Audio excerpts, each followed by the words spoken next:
bahwa saya akan setia kepada Undang-Undang Dasar Negara Republik Indonesia, Undang-Undang Dasar Negara Republik Indonesia, akan ada kegiatan di Magelang untuk menggembleng para menteri, tapi beliau bilang tidak usah takut, ini bukan ospek atau militerisme. Kalau bagi saya ini nostalgia karena dulu saya juga ditempa di sana dan saya rasa akan sangat menyenangkan bersama dengan seluruh jajaran kabinet Merah Putih. Pak Prabowo selalu menekankan membangun teamwork, super team bukan superman. Ciptakan kekompakan, kesatuan, ya, agar bekerja dengan visi Pak Prabowo dan Mas Gibran menolak kemiskinan, meredam kemiskinan, ya. Kabinet Merah Putih untuk menjadi suatu simbol persatuan, simbol kebersamaan, simbol kebangsaan.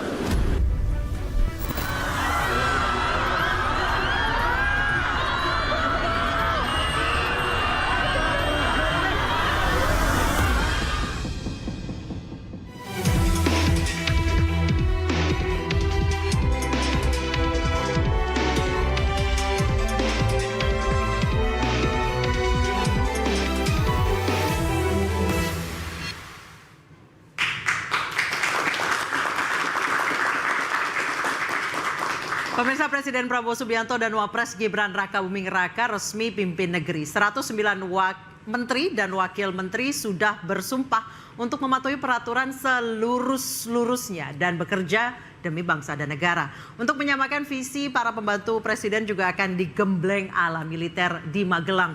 Namun apakah strategi yang dilakukan presiden terpilih akan efektif memacu kinerja Kabinet Merah Putih? Bersama saya Anisha Dasuki, inilah interupsi demi kinerja Kabinet Merah Putih siap digembleng. Baik, untuk membahas mengenai hal ini sebenarnya seberapa urgensi, seberapa efektif penggemblengan ala militer yang katanya bukan ospek untuk supaya meningkatkan kinerja para menteri dan juga wakil menteri, sudah bergabung bersama kami di sebelah kanan saya Mas Hendar Marantoko, Ketua Lingkar Nusantara sekaligus politisi Partai Gerindra, dan Hairul Fahmi, pengamat militer ISE. Selamat malam Bapak-bapak. Selamat malam, Nisa. Baik, di sebelah kiri saya ada Pangi Syarwi Caniago, pengamat politik, dan Al Araf, pengamat militer. Selamat malam Bapak-bapak. Selamat malam, Mbak. Dan sudah tersambung melalui sambungan Zoom yang tengah menjalani penggemblengan Mas Dede Prayudi, tenaga ahli utama Kantor Komunikasi Kepresidenan. Selamat malam Mas Uki.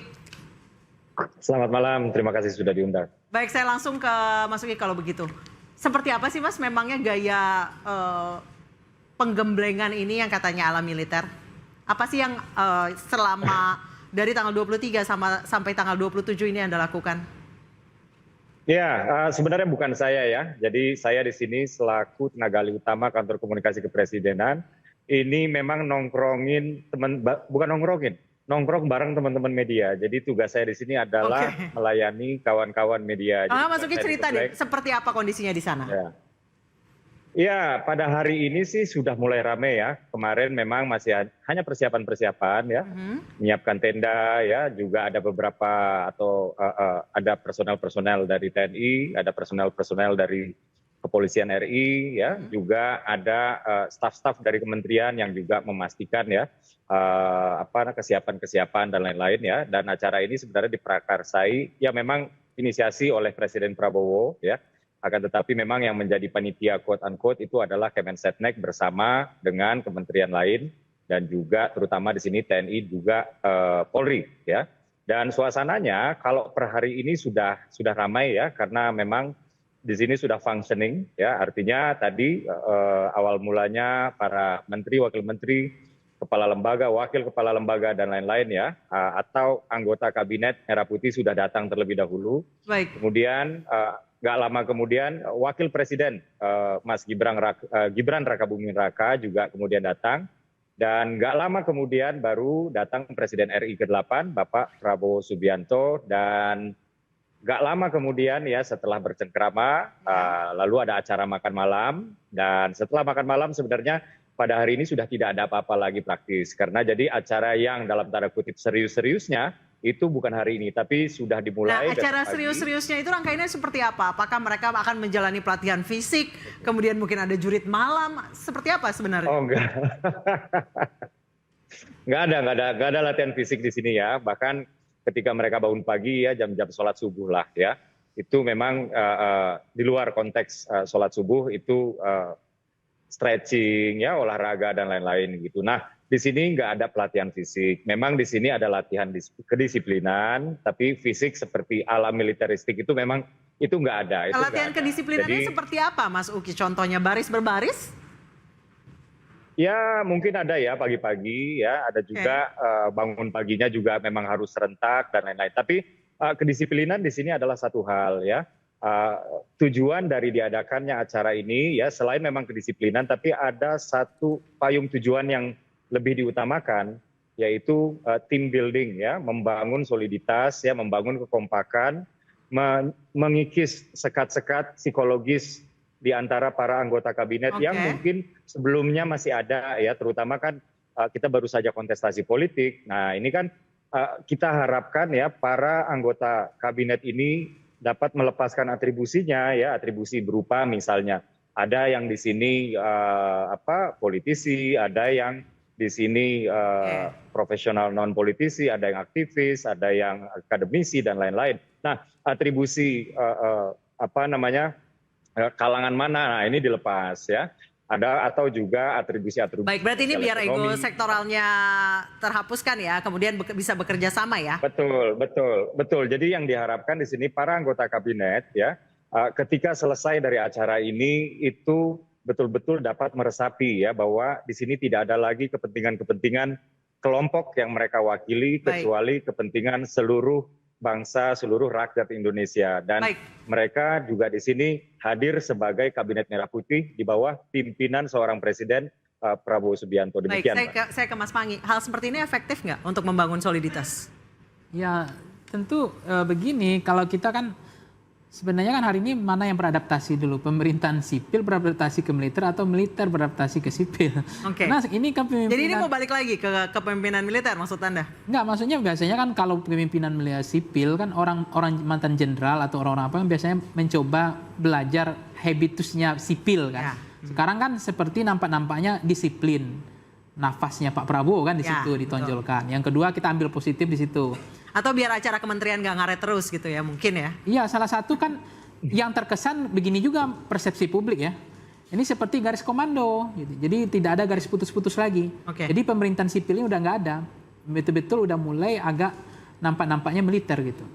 Jadi ini udah untuk ya kalau militer orang paham ya disiplin, nafasnya yang kemudian mereka itu terukur ya tentu yang saya lihat itu permintaan sipil kan garis hitam, putus-putus. Yes. Kalau ini karena masing-masing pasti punya ego kan, ada partai politik, ada.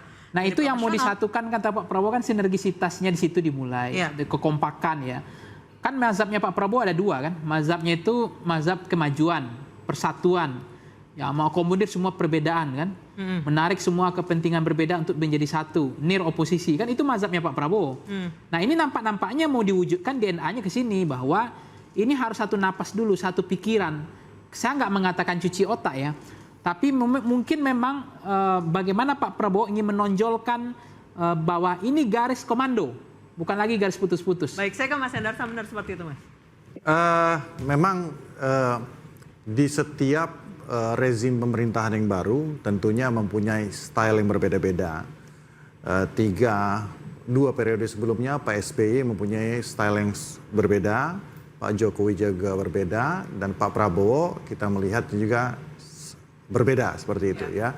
Jadi memang merupakan sesuatu hal yang baru bagi masyarakat mungkin, tapi tidak bagi saya terutama ya, itu merupakan hal yang biasa karena kita juga sudah mengalami hal tersebut. Kalau dibilang ini militeristik, tidak juga sebenarnya ya. Tapi pakai baju loreng loh. Iya, kenapa juga nggak ada masalah pakai baju loreng? Karena gini. Maksud saya contohnya begini ya, semangat patriotisme itu kan bisa dibangun berbagai macam ya. Dari atribusi ya, dari atribut yang dipakai itu bisa menunjukkan bahwa kadang-kadang kan setiap menteri dan calon menteri yang ikut pada hari ini belum tentu juga itu beririsan langsung atau mempunyai latar belakang yang patriotik dalam tanda kutip ya, seperti itu. Nah, jadi ketika mereka masuk ke dalam retreat seperti ini dan menggunakan seragam itu, tentunya semangat patriotik itu mungkin akan timbul. Baik, saya ke Mas Al-Araf. Efektif 4 hari membangun semangat patriotik, menghilangkan tukang ngaret dan lain sebagainya, menghilangkan ego sektoral. Waduh, akademi militer itu tahunan. TNI AD aja harus 3 tahun tuh untuk membangun itu ya. Membangun rasa aspek kognitif. Apalagi ini secara usia pasti sudah terbentuk. Iya, aspek kognitif dalam cinta tanah air itu nggak bisa instan 2, 3, 4 hari. Dia satu proses yang panjang dalam proses pendidikan. Kalau memang tujuannya adalah membangun patriotisme, cinta tanah air dan lain sebagainya. Nggak bisa membangun aspek kognitif itu dalam 3-4 hari, itu sesuatu yang nggak mungkin gitu. Bahkan akademi militer sendiri aja, perwira TNI AD itu harus mengalami proses pelatihan 3 tahun itu, baru mematangkan dirinya. Artinya pertanyaannya kemudian apa tujuan dari agenda ini gitu. Kalau tujuannya untuk membangun itu, saya rasa mereka sudah mengalami proses pelatihan yang panjang. Kita harus mengembalikan bahwa mereka ini para menteri. Lalu menteri menurut undang-undang kementerian itu tugasnya apa? Membantu presiden dalam menyelenggarakan pemerintahan negara. Berarti secara otomatis harusnya sudah garis komando. Iya, kedua adalah melakukan pelaksanakan upaya kebijakan strategis. Nah, kalau memang tujuannya adalah memastikan arah pembangunan Indonesia ke depan dalam hal yang strategis, salah dan keliru kalau pendidikan di akademi militer. Harusnya? Di Lemhamnas. Indonesia ini punya lembaga pelatihan dan pendidikan. Lemhamnas itulah yang bekerja tentang bagaimana membangun kebijakan-kebijakan yang strategis, bukan di akademi militer. Akademi militer itu, Mbak, basis dasar dalam pelatihan dan pendidikan perwira TNI AD, dalam jenjang perwira untuk perwira, lalu kemudian nanti ada Sesko TNI AD, lalu ada Sesko TNI, lalu yang terakhir kemudian ada yang besar itu namanya Lemhanas untuk melatih pemimpin-pemimpin nasional.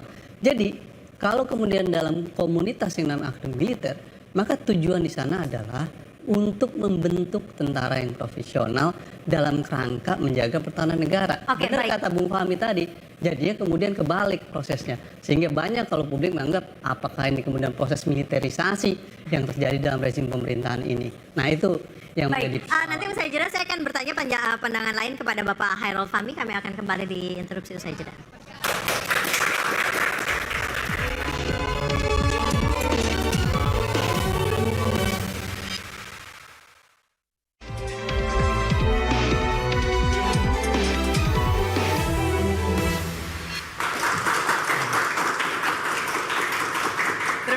Masih bersama kami di interupsi, saya langsung ke Mas Hairul. Mas Hairul, kalau tanggapan Mas Al-Araf tadi seperti itu.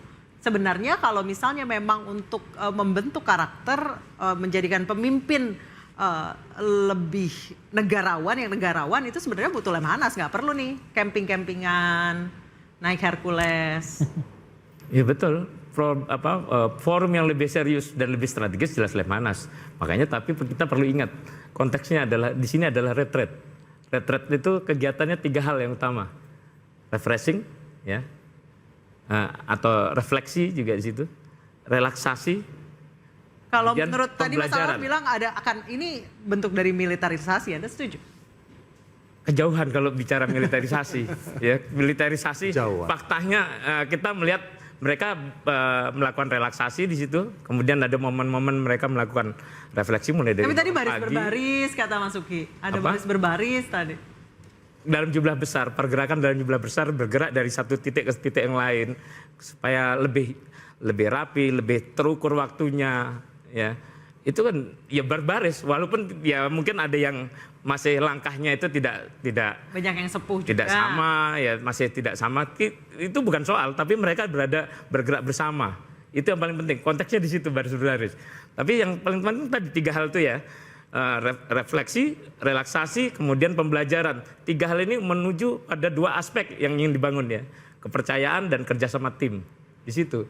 Nah ini yang dibutuhkan sebenarnya. Jadi bisa kalau bentuk hanya dalam waktu 3 hari?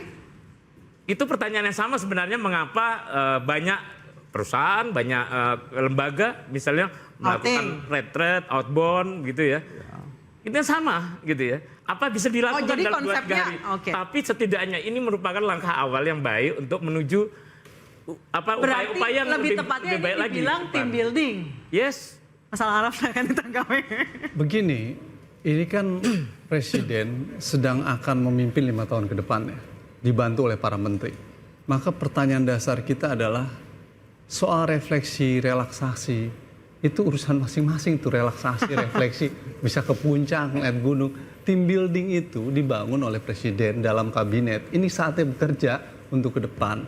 Nah, yang kedua adalah yang harus diperhatikan, kalau emang ingin mengevaluasi dan pengen refleksi terhadap kondisi kebangsaan. Jadi Anda melihat hal ini sebagai sesuatu yang tidak esensial sama sekali, menghamburkan anggaran? Kalau saya melihat sesuatu yang sesungguhnya tidak pas. Kalau tujuannya untuk apa dulu? Karena beda-beda nih. Jubir ngomongnya begini, Mas Hairul Fahmi ngomong begini, nanti koordinator presiden ngomong begini. Berbeda-beda nih. Ada yang tujuan cinta tanah air, ada tujuan refleksi, ada yang relaksasi, macam-macam. Nah, saya ingin mengatakan begini, Mbak. Kita harus berpikir bahwa kalau memang kita prihatin, ingin refleksi. Saya tadi baru baca berita tuh. Beberapa waktu lalu berita. Masyarakat satu orang menusuk perutnya ya karena tidak bisa membeli beras tuh. Prihatin kita itu. Artinya ada gap sosial, ada kesenjangan sosial di Indonesia yang tinggi. Pada satu sisi ada kondisi orang menguasai ekonomi yang begitu sangat besar, tapi pada sisi ada kondisi ekonomi yang begitu parah. Maka kalau pengen refleksi, evaluasi adalah Anda harus datang ke Kupang, melihat bagaimana kondisi-kondisi masyarakat di NTT. Kalau Anda pengen refleksi, lihat ke masyarakat yang mengalami ketidakadilan, bukan dengan melakukan pos-pos seperti itu. Nah itu satu kalau tujuannya refleksi ya, secara serius pengen refleksi. Harusnya belanja masalah ya, bukan belanja masalah. Kita punya problem kesenjangan sosial yang tinggi, Mbak. 0,03 hektar petani Indonesia itu hanya memiliki itu. Tapi sebagian besar pengusaha dari Lampung, Sumatera Selatan sampai perkebunan sawit dikuasai hanya 1-2 segelintir kelompok. Ada gap sosial yang serius. Pertanyaan saya adalah bagaimana kita merefleksikan soal ini untuk mengurangi angka kesenjangan sosial, untuk meningkatkan problem kesejahteraan masyarakat, bukan dengan melakukan upaya-upaya militerisasi seperti ini yang menurut saya urgensinya tidak jelas. Mas Araf, baru 2 hari kerja, itu satu. Jadi bukan sedikit, terlalu jauh kalau kita ngomong masalah itu. Kita tadi kan katanya refleksi. Saya kembali ke kontekstualnya saja.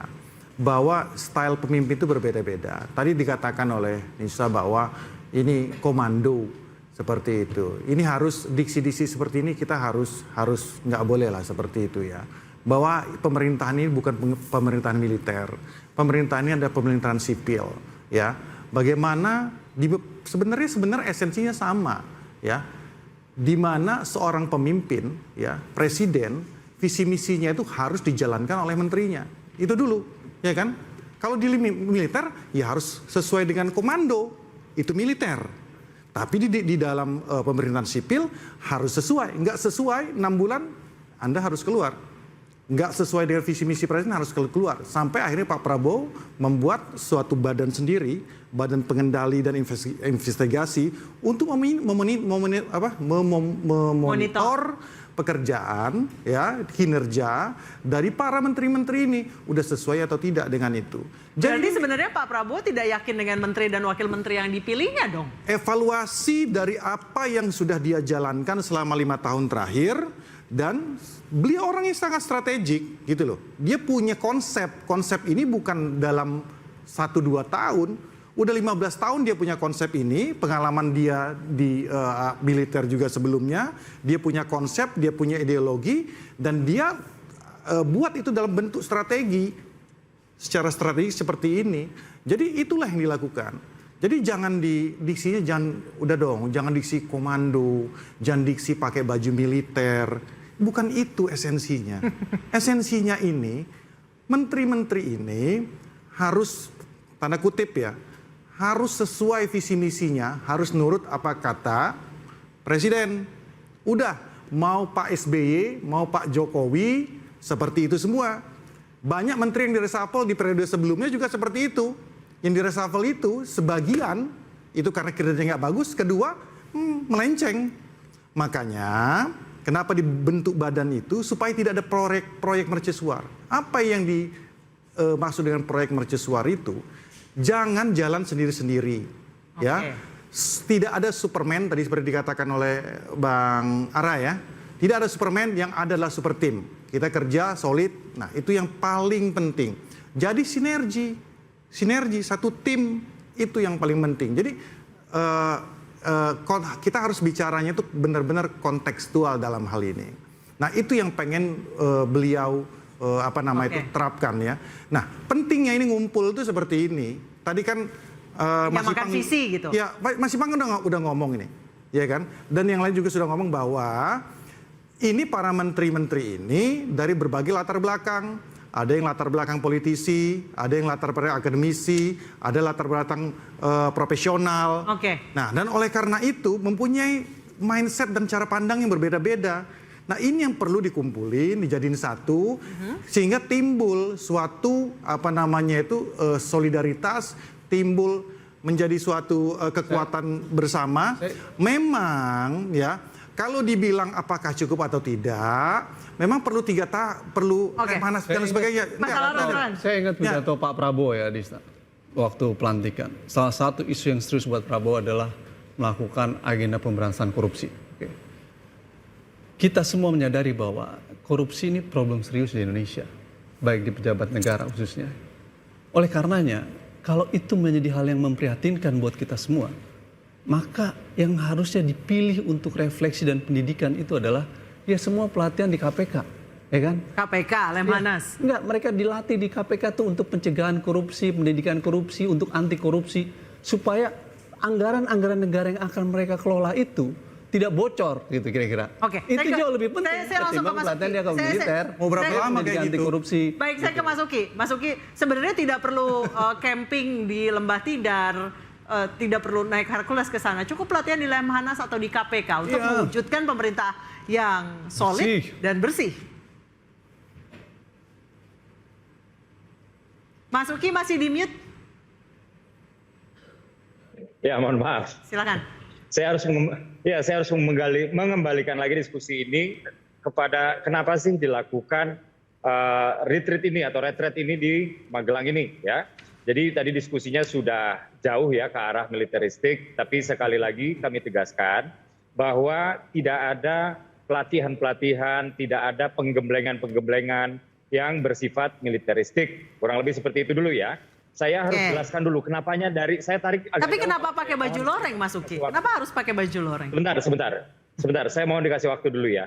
Silakan. Begini, Indonesia ini dalam posisi di mana kita itu nggak bisa memilih, kita nggak punya pilihan banyak, bukan nggak bisa memilih. Ini either or ya. 2045 kalau kita nggak jadi negara maju, maka Indonesia akan terjebak di middle income trap. Ya, itu dulu. Nah, untuk sampai ke sana, pemerintah, tim kami sudah menghitung ya, bahwa untuk sampai ke sana berarti GDP kita udah harus sekian di tahun 2045. Maka ya pertumbuhan yang harus kita capai itu setidaknya 8% per tahun. 8% per tahun, inilah yang harus kita kejar. Nah, untuk mengejar 8% per tahun itu, maka Indonesia seluruh bidang pembangunannya itu harus sukses. Dan undang-undang kementerian kita mencatat ada 46 bidang kementerian ya. Di undang-undang kementerian yang lama ya, jumlah kementerian itu dibatasi sebanyak 34 kementerian. Nah, alhamdulillah sudah ada undang-undang kementerian yang baru. Sekarang batas maksimum kementerian itu berada di hak prerogatif presiden. Nah, kalau kita lihat jumlah kementerian yang sekarang, ya, ada 41 kementerian sektoral, lalu ada 5 badan, lalu ada 7 Menko, Menteri Coordinating Ministries ya. Nah, kalau kita gabung ini kementerian sektoral dengan badan, yang satu 41, yang satu 5, itu cocok 46 sesuai dengan bidang pembangunan yang harus dihandle oleh pemerintah. Nah, lalu ada Menko yang mengkoordinir kementerian-kementerian tersebut supaya membantu tugas koordinasi presiden. Nah, dan sebentar. Dan untuk memastikan ya, ini kan banyak banget ya, untuk memastikan mereka itu bergerak ke arah yang sama sesuai dengan visi presiden ya, maka dilakukanlah beberapa hal. Yang pertama, sewaktu ya Presiden terpilih Prabowo Subianto masih menjadi presiden terpilih, mereka itu dipanggil ke Kartanegara ya untuk memastikan dulu bahwa mereka itu memiliki satu visi. Di sana ya Pak Prabowo mengatakan kamu nggak boleh korupsi, jangan nyolong uang rakyat, jangan pakai kewenangan kamu untuk keuntungan pribadi. Itu yang pertama ya di Kartanegara. Lalu yang terjadi yang kedua di Hambalang ya, di sana dilakukan capacity building, penambah luasan wawasan, yaitu terkait ekonomi, terkait geopolitik, Dan yang terakhir adalah tentang artificial intelligence yang kaitannya juga dengan proses digitalisasi untuk digunakan untuk meningkatkan transparansi di dalam proses jalannya pemerintahan ini. Nah, baru di hari ketiga ini ya, inilah team building tadi. Jadi memastikan pertama sebelum mengangkat iya sudah ya, kemudian menambah wawasan iya sudah. Lalu yang ketiga ini adalah untuk membangun soliditas ya, untuk membangun kekompakan. Tidak boleh lagi ya ada orang-orang di sini mewakili kelompok-kelompoknya tertentu. Di sini cuma ada satu visi presiden dan di sini cuma ada satu bos dalam tanda kutip. Jadi biar bisa melebur ya. Oke. Dengan tiga tahap yang ya baik, dengan 3 tahap yang tadi Mas Uki lakukan, apakah bisa langsung bisa gas? Kita akan membahasnya usai jeda.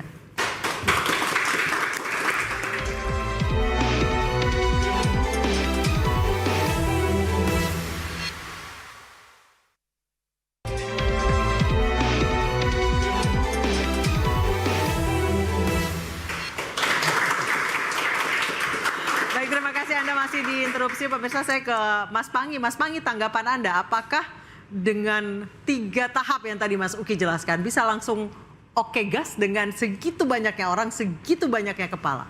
Iya, artinya kalau kepala pikiran ya, narasi masing-masing pasti ada. Apalagi tadi ada maksudnya dengan 3 tahap itu apakah bisa menggabungkan itu semua dalam waktu yang ya mungkin tadi kan ada mungkin iya mungkin tidak ya. Tadi kan ada teknokrat, ada orang partai, profesional, ada dari akademisi, satukan pikiran otaknya. Ada relawan juga. Nah, kedua prinsipnya loyalitas nggak boleh, loyalitas ganda, loyalitas tunggal. Nah itu bisa nggak diwujudkan? Kalau loyalitas tunggal itu bahwa itu tadi visi presiden tidak ada visi menteri, kan itu sebenarnya tunggal.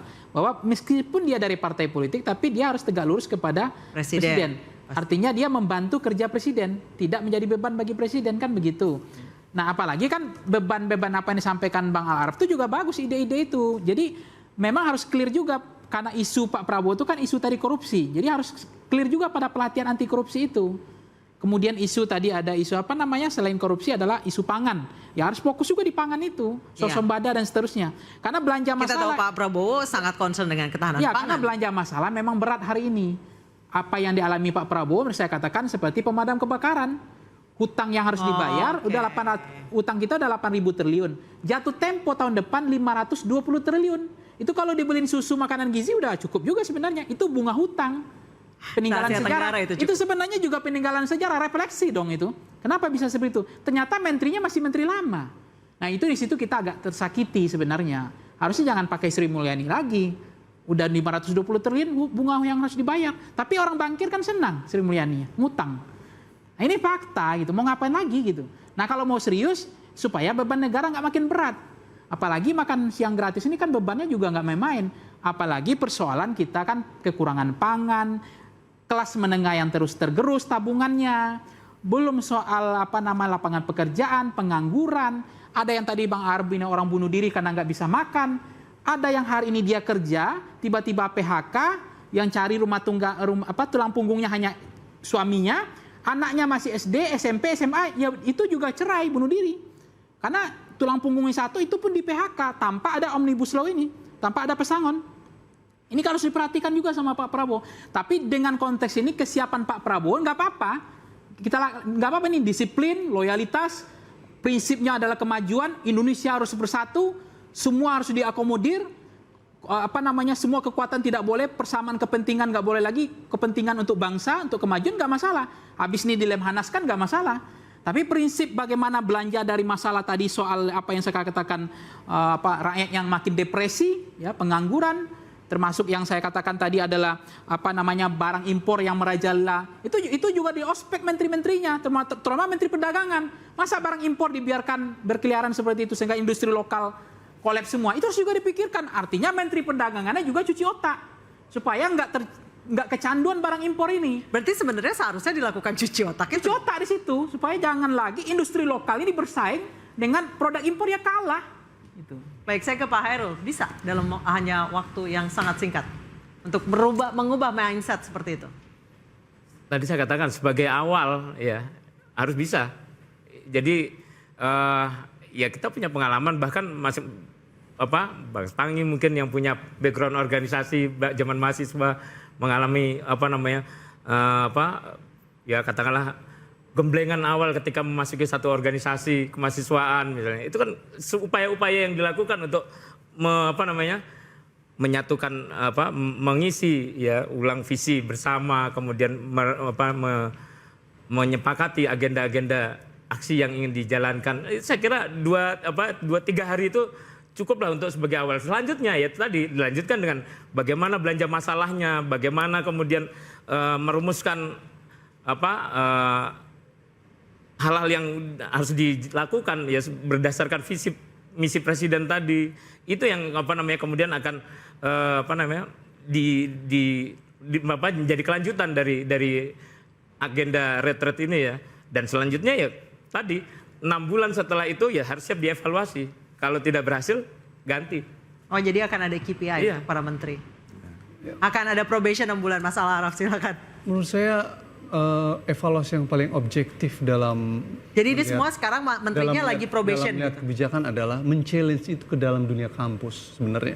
Jadi kalau ingin melakukan pelatihan pendidikan, bukan hanya Lemhanas, KPK, masuk ke dalam kampus-kampus untuk menguji visi tadi Pak Prabowo ke depan.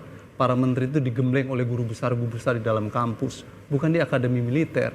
Karena akademi militer itu tempat basis awal untuk pelatihan militer, untuk jadi tidak salah ketika masyarakat menganggap itu sebagai pelatihan fisik dong ya? Betul, militer. Karena begini, dalam teori politik keamanan, baru beberapa hari Prabowo memimpin presiden, itu sesungguhnya peristiwa di Magelang dan pengangkatan kabinet kemarin, khususnya Mayor Teddy menjadi sekretaris kabinet, dalam teori politik keamanan itulah yang disebut dengan sekuritisasi. Apa yang dimaksud dengan sekuritisasi itu adalah isu-isu yang bukan menjadi domain pertahanan dan keamanan ditarik oleh pemimpin sipil menjadi bagian domain-domain pertahanan keamanan. Sekretaris kabinet itu menurut Undang-Undang TNI 34 2004 bukan domain yang bisa dimasuki oleh militer aktif. Mau dia sekretaris kabinet, mau diturunkan statusnya bukan hanya menteri, dia nggak bisa. Pasal 47 Undang-Undang TNI tidak memungkinkan untuk militer aktif duduk di situ. Tapi tetap dipaksakan Mayor Teddy untuk duduk di situ. Sayangnya tidak ada evaluasi kontrol DPR. Kita boleh buka Undang-Undang TNI 34 2004, itu jelas melanggar Undang-Undang TNI. Kalau Mayor Teddy mau masuk di sekretaris kabinet, dia harus mengundurkan diri. Oke, kita akan bahas nanti. Yang kedua adalah peristiwa Magelang. Pelatihan di kamp akademi militer adalah tanda kedua apa yang disebut dengan sekuritisasi itu terjadi. Nah, oleh karena itu ke depan, proyeksi kebijakan politik keamanan pemerintahan ini dalam bahasa saya akan ada proses sekuritisasi di wilayah lain. Salah satunya nanti isu di Papua. Kita lihat secara perlahan bagaimana proses sekuritisasi itu akan terus berlanjut. Dan salah satunya adalah pengajuan rancangan Undang-Undang TNI nomor 34 2004 yang itu juga akan mendominasi bagaimana proses militerisasi dan sekuritisasi terjadi. Kalau itu terjadi dan dipaksakan, maka demokrasi terancam. Baik, saya akan bertanya nanti ke Mas Hendra. Sambil saya jeda, interupsi akan kembali saat lagi.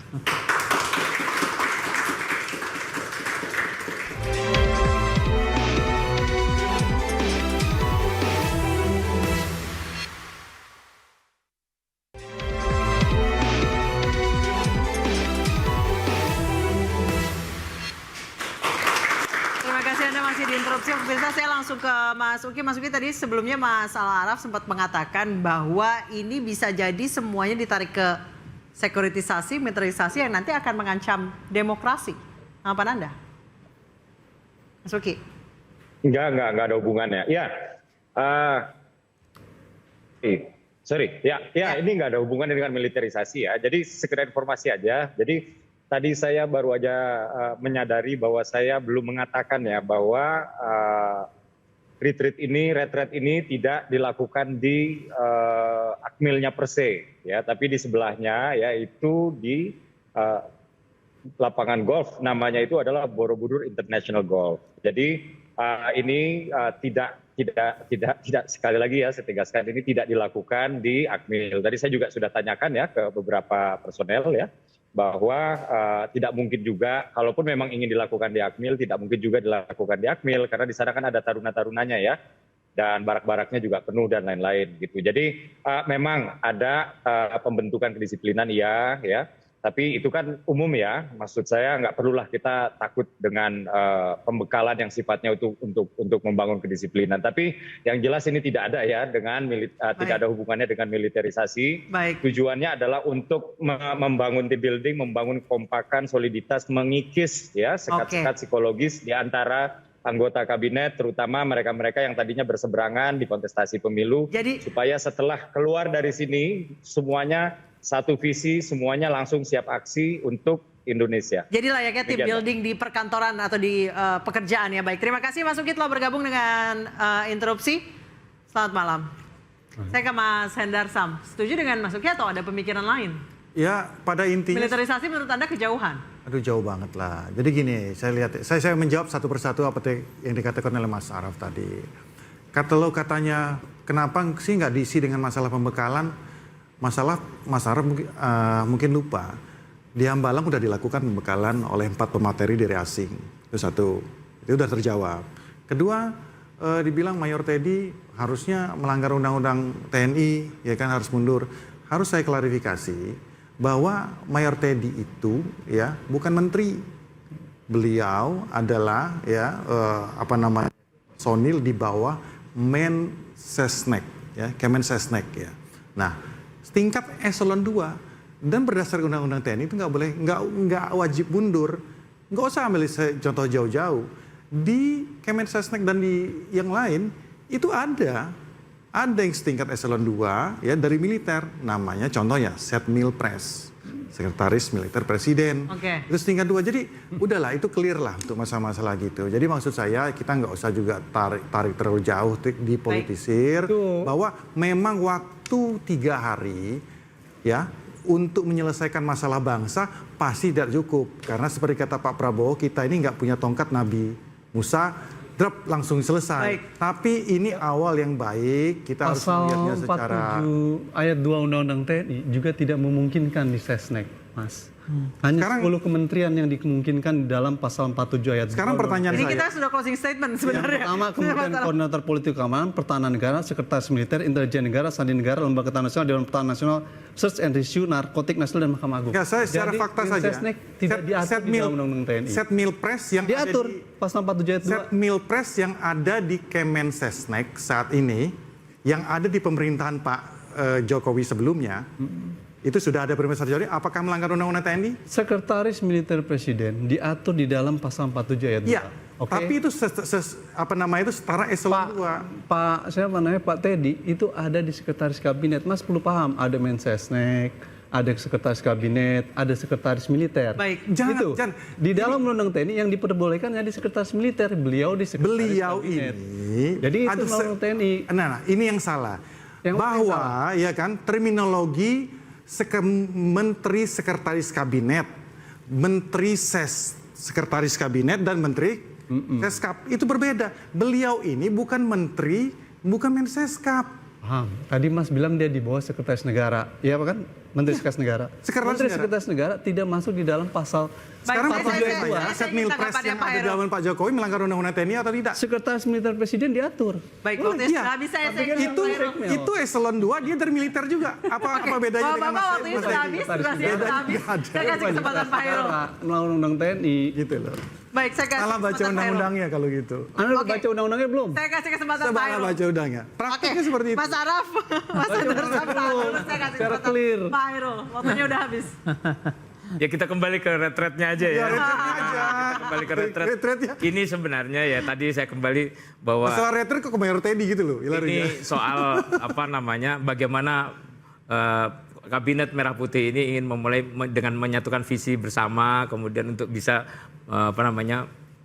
seperti tagline-nya tadi siap beraksi lah begitu ya.